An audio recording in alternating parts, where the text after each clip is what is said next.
Hi hello नमस्कार, मी शीला स्वागत करते तुमचं आपल्या अजून एका नवीन व्हिडिओमध्ये. तर चला, आजच्या व्हिडिओमध्ये मी तुम्हाला ना ब्लाऊज कटिंग दाखवणार आहे. खास तुमच्या रिक्वेस्टसाठीच मी ती व्हिडिओ करते. खरं तर मला एवढं वेळच नसतो. मी सध्या ब्लाऊज कटिंग स्टिचिंगचे व्हिडिओ शेअर करणं बंदच केले. त्यामुळं तुमची रिक्वेस्ट होते, म्हटलं चला शेअर करावं म्हणून. तसंही मला ना तो ब्लाऊज कटिंग करायचा होता आणि 38चे ना प्रिन्सेस कट ब्लाऊज मी तुम्हाला आज शेअर करणार आहे, म्हणजे दाखवणार आहे. आणि जे मी ब्लाऊज कटिंग करणार आहे ना, तर ते कस्टमरचं ब्लाऊज आहे. व्यवस्थित कटिंग असणार आहे, म्हणजे मी जसं शिवते तसंच तुम्ही जसं व्हिडिओमध्ये मी शिवलेलं ब्लाऊज बघताय ना, तर तेच मी कटिंग शेअर करणार आहे. आणि परफेक्ट पद्धत असते माझी.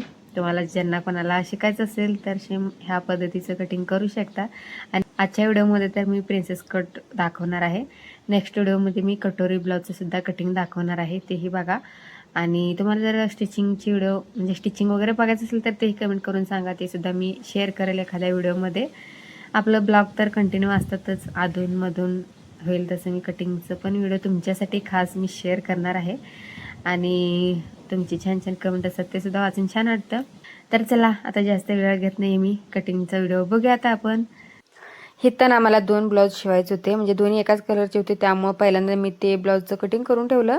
त्यानंतर माझ्या लक्षात आलं की चला आपण हे प्रिन्सेस कटचं कटिंग शेअर करूयात, म्हणून ना मग लक्षात आलं बॅकचं पार्टसुद्धा मी इथं कटिंग केला होता, तुम्ही बघू शकता. म्हणून मी परत एकदा तुम्हाला मापे दाखवते. तर इथे ना ब्लाऊजची उंची होती 14.5 इंच. जर आपली उंची 14 असेल किंवा 14.5 असेल, असं म्हणजे कितीही असू द्या, त्यामध्ये 1 इंच वाढवायचं आहे. म्हणजे इथं टोटल मी 15.5 इंच उंची घेतली होती. आता उंची तर झाली. आणि ह्या ब्लाऊजची ना मी बोटनेक ब्लाऊज शिवणार आहे, त्यामुळे शोल्डरना 7.5 इंच घेतले, म्हणजे मापानुसार असतं हे. तर ह्या कस्टमरचं 15 इंच होते, त्यामधलं हाफ करून ना 7.5 इंच मी घेतलं होतं. त्याच्यानंतर छाती आहे, म्हणजे चौथा भाग करून ना 9.5 इंच येते, त्यामध्ये मी 2 इंच वाढवले. मी कोणताही ब्लाऊज असते त्यामध्ये 2 इंच वाढवत असते शिलाईसाठी. त्याच्यानंतर कमरगेर आहे 7.5 इंच, म्हणजे चौथा भाग 7.5 इंच आहे. त्यानंतर 1 इंच बॅकचं टक्ससाठी आणि 2 इंच शिलाईसाठी, असं ना मी इथं 3 इंच खालच्या बाजूला वाढवलेलं आहे, म्हणजे कमरगेरचं. तर हे झालं. त्याच्यानंतर आता गळा रुंदी बघा. बोटनेकच्या ब्लाऊजला आपण 3.5 3.25 असं घेत असतो, तर ते तसं घेतलेलं आहे. आता हे तर झालं. आता फ्रंटच्या बाजूचं म्हणजे प्रिन्सेस कटचं आपण कटिंग बघूयात. बॅकचा जो पार्ट आहे ना तो उचलायचा आहे आणि दुसऱ्या बाजूला ठेवायचा आहे. आणि जसं आहे तसंच इथं मार्किंग करून घ्यायचं. आता इथं नाश्त्याचं कापड थोडंसं चुरगाळा झाला होता खालच्या बाजूला, त्यामुळे मी ते सरळ करून घेतलं. त्याच्यानंतर आहे तसं इथं खडून येणं चारी बाजूला इथं मार्किंग करून घ्यायचं. आता हा ब्लाऊज ना बॅक हुकचा होता, त्यामुळे माझ्या आधी लक्षात आलंच नाही आहे ते.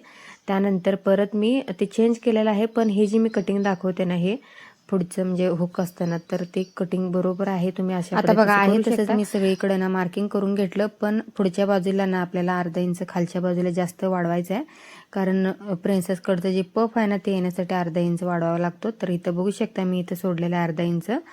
आणि मी दुसऱ्या बाजूला तिकडे सुद्धा थोडंसं कापड ठेवले, पण ते मी बॅक हुक करायचं हे माझ्या लक्षात आलंच नव्हतं, नंतर आलं. त्यामुळे ते मी आहे तसंच कटिंग करून घेतले. पण ही जी कटिंग आहे ना ही परफेक्ट आहे, तुम्ही अशा पद्धतीचं करू शकता.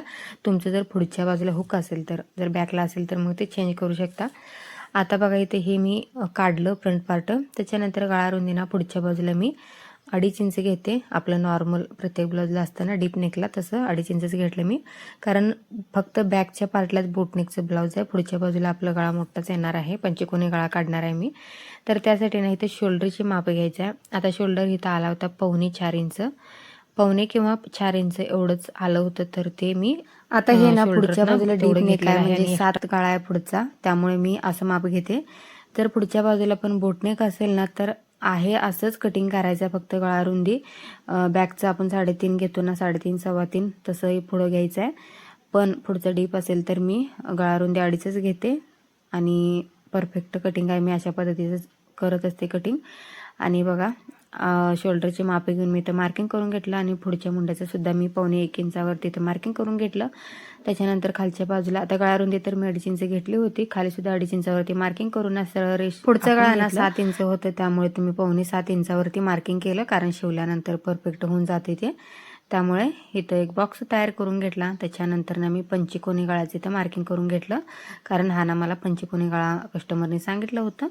तर तशा पद्धतीचे इथे मी त्यानंतर आता ना प्रिन्सेस कटसाठी जो पुढचा बाजू असतो ना हुक आहे पट्टी, तर तिथून 4 इंचावरती एक मार्किंग करून घेतलं. त्यानंतर 2 इंचावरती मार्किंग केलं. आता प्रिन्सेस कटसाठी ना मी 2 इंचाचाच बॉक्स तयार करून घेते इथं. त्यानंतर वरून 10.5 इंचावरती एक मार्किंग केली. त्याच्यानंतर खालून इकडच्या बाजून 2.5 इंचावरती मार्किंग केलं, जेणेकरून प्रिन्सेस कटचा शेप व्यवस्थित देता यावं त्यासाठी. तर इथं बघू शकता मी जसं करते ना, म्हणजे शेप देते ना तसं, जास्त काय अवघड नाही, सिंपलच आहे. इथं थोडंसं आपल्याला म्हणजे बघून करायचं आहे, म्हणजे कसं पफ येतोय त्याच्यावरती असतं ते. जास्त तिरका वगैरे झाला तर मग ते शेप बिघडतं, त्यामुळे बघून करायचं. आता बॅक पार्ट ठेवलं होतं ना, तर तसंच मार्किंग आहे, त्यामुळे पुढच्या बाजूसाठी ना मला इथे एक्स्ट्रा 2.5 इंच वाढवावं लागणार आहे खालच्या बाजूला. आता इथं बघू शकता तुम्ही, इथं 2 इंच मी वाढवलं आणि वरच्या बाजूला 1 इंच वाढवलं, जेणेकरून ना आता शिवल्यानंतर पफ येतो ना, तर त्यासाठी एवढं हे वाढवावं लागतं. कोण 1.5 इंच वाढवतं, म्हणजे मापानुसार असते. जास्त मोठं माप असेल तर 2 इंच, मीडियम असेल तर 1.5 इंच पण चालून जाते. तर आता ह्याची ना मी सगळं कटिंग करून घेते.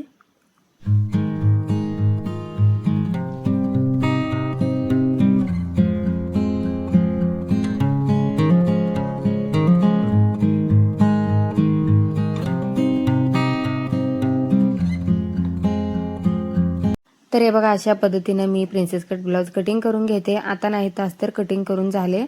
याच्यानंतर मेन फॅब्रिकवरती ठेवून कटिंग करून घेणार आहे मी. आणि हे ना बॅक हुकचं असल्यामुळे पुढच्या बाजूला असं म्हणजे बंदच येणार आहे. तर बघा, अशा पद्धतीने एकदम सोप्या पद्धतीने प्रिन्सेस कट ब्लाउजचं मी कटिंग करून घेतलं. आता हे सगळं ना अस्तर मेन फॅब्रिकवरती ठेवून तेही कटिंग करून घेतलं मी. तर हे बॅकचं मी गळ्याचं ना नंतर ज्यावेळेस शिवणार आहे त्यावेळेसच कटिंग करून घेते, असं मी आधीच कटिंग करून ठेवत नाही, कारण ऐन वेळेला डिझाईन वगैरे चेंज करायचं असेल तर मग ते परत अवघड होऊन जाते. त्यामुळे आता इथं ना मी 3 ब्लाऊज कटिंग केलं होतं, त्यामुळे पसारा बघू शकता किती झाले. ब्लाऊज कटिंग करून झालं की असं काय पसारा झालेला असतो. तर असं आता हा ब्लाऊज मी उद्या शिवणार आहे. शिवलं तर शॉर्ट व्हिडिओमध्ये तुम्हाला मी दाखवेलच. तर आता सध्या तर मी हे असं बांधून ठेवते. असं ठेवलं तरच कापड नीट राहतात, ना तर एखादा जरी पार्ट हरवलं तर मग खूप अवघड होऊन जाते. चला मग आजचा व्हिडिओ कसा वाटला तुम्हाला कमेंट करून सांगा. अजून काय विचारायचं असेल तर तेही विचारू शकता. भेटूयात नेक्स्ट व्हिडिओमध्ये. तोपर्यंत बाय.